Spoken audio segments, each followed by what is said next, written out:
Hey, aloha friends, what's going on? This is the Buy Big Island video blog number 3, and in today's episode what we're going to talk about is something that I've been getting a lot of questions about, a lot of inquiries about, a lot of internet contacts, and that's fee simple versus leasehold land.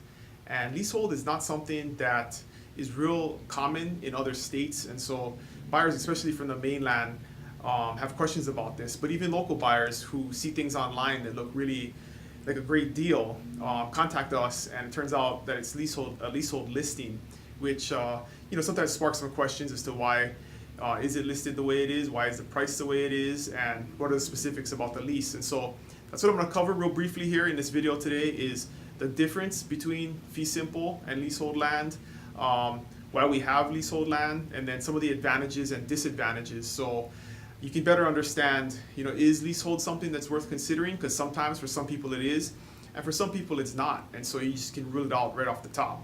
And so, first of all, why is there leasehold property in Hawaii? And the primary large landholder who has most of the leasehold property is Kamehameha Schools, formerly known as Bishop Estate, which has a long history behind it. It's the largest private landowner in the state. They're a trust, but they lease their land to a lot of times farmers. So it's a big advantage for farmers to have access to this land. A lot of it is prime agricultural land, and it allows people to have access at a lower cost to land that they can live on and work on and produce an income. So there's also leasehold condos, and that's primarily what we're going to talk about in terms of this video, is leasehold land that's used for farming and residential use, and then leasehold condos, which some are owned by Kamehameha Schools, some are not. But in general, the theory behind leasehold is going to be the same no matter who the owner is. And so what's the difference between fee simple and leasehold? So fee simple is ownership just like most people are familiar with. You buy it, you own it outright, it passes to your heirs, you can sell it, it appreciates over time as land values go up with the market. Pretty standard, like everywhere else in the United States. But with fee simple, you're basically buying the right to own a piece of property or use a piece of property as you would own it for a specified period of time at specified terms. So a lot of times leases are like 30 years, and so you basically have ownership of that property for that 30 years, and you have to keep up with the terms of the lease, because many times if it's an agricultural property, you have to adhere to production of agricultural goods, and sometimes in a lease there's going to be production share that you have to pay to the landowner in terms of a percentage of the production that you produce on that land in agricultural goods. And so the disadvantage to that, obviously, is that because you don't have ownership of the land, your value of that lease will go down as time progresses. So if you only have a few years left on a lease, obviously trying to sell it is very difficult. But there's also a lot of advantages. So the main advantage is that you can purchase property, or whether it be a condo or a piece of agricultural land, for significantly lower price than you could for fee simple property. Sometimes it's half, 60% of what the market value of a fee simple property is.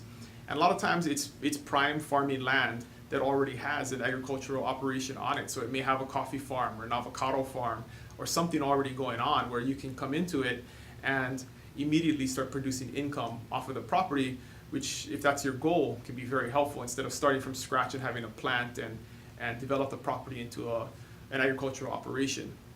So it can work for some people. Also in the condo market, if this is simply an investment where you want to vacation rent, Airbnb, VRBO the property, you can buy a condo for significantly lower cost than you could a fee simple property. It could be a nice 2-3 bedroom on the water for a couple $100,000 less than you could a fee simple property. And if you only want to use it for 15 or 20 years and rent it out and make a rental income off of it, a lot of times it can make sense as a business investment. So you really got to think of it in those terms, because a lease is similar to a business lease, where you're leasing a piece of commercial property for a specified period of time for your office or your workshop or your mechanic shop or whatever it is. In this case, it could be a rental, either long-term or vacation rental, but it could be a way to make money. So disadvantages, like I said earlier, it doesn't build equity over the long run like it does, like a fee simple property does. So basically, as your lease shortens the value of the property, gets lower with the term of the lease. And so if you want to pass that property down to your heirs, if you want to use real estate as an investment to build equity over time and then resell in the future at a profit, leasehold is not going to be your best bet. There was always the opportunity to renew a lease, but that's never a guarantee, and you have to get to the point where you are in a negotiating phase with the property owner to renegotiate a lease. And so until that happens, you never really know whether or not you get a new lease or not. So there's always an unknown there. And so it can be difficult to resell, especially within 20 years. And that's a big consideration, is you can lend, you can get a mortgage on a leasehold property, but a lot of times if it's inside of 20 years, it's very hard to do that, and it becomes a cash sale, which makes a property even harder to sell because you need to have somebody with all cash and you can't get somebody with financing. But if you have a 20, 30, 35, 40 year lease, a lot of times you can get mortgage financing on it, which is a consideration. When you get, if you're in the ending part of a lease, maybe you run it out and get a renewal, so you have a larger time frame on the back end, and then it can be easier to sell. There'd be more value there. You can't get a mortgage on it. Another thing to consider is who is the owner, who is the lessor that's going to be leasing you the property, and kind of know a little bit about them, what their business model is. Is it Kamehameha Schools? Is it another entity that owns a condo complex? Because the terms can be different, the requirements can be different, and you want to think about that if you are considering a leasehold property. And mainly you just got to consider, what are your intentions?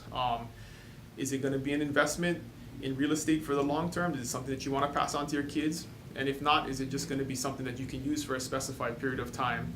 Say you're a retiree and you just need a condo for 20 years and you don't have any heirs, and you can get a condo at a much lower price if you get a leasehold.